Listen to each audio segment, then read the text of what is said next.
Happy day children! Welcome to the next session of Chapter 5, Separation of Substances.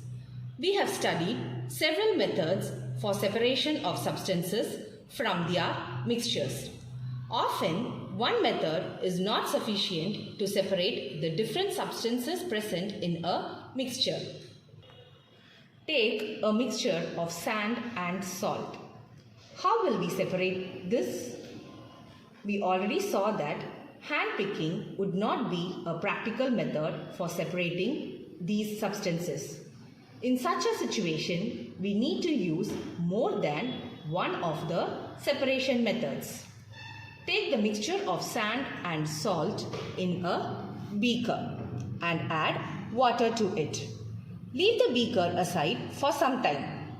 What will happen? The sand particles will settle down, and this process is called as sedimentation. Now, the salt water will be left on top, which can be decanted to another beaker, thus separating the sand from the salt water.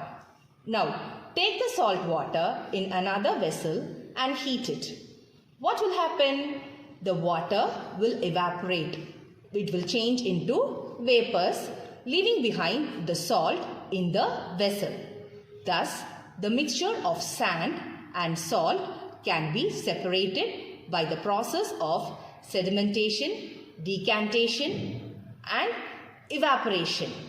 We know that many substances dissolve in water and form a solution. We say that these substances are soluble in water.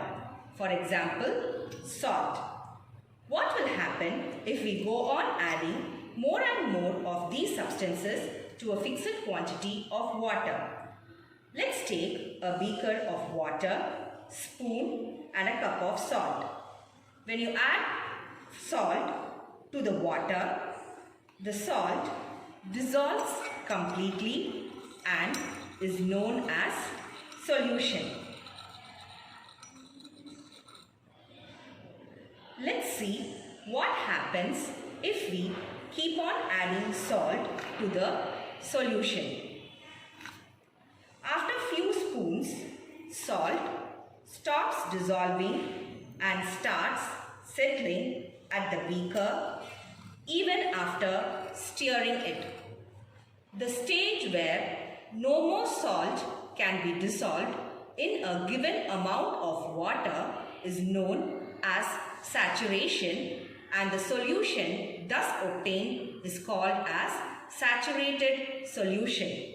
Now, can we find out another way to dissolve excess salt that is settled at the bottom of the beaker? Yes, when we heat the beaker, we find that a larger amount of salt settled down can be dissolved in the same water. But when cooled, the salt starts appearing at the bottom again.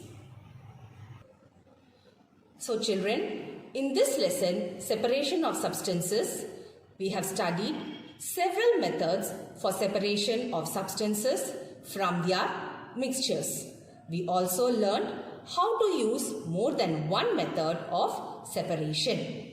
Thank you.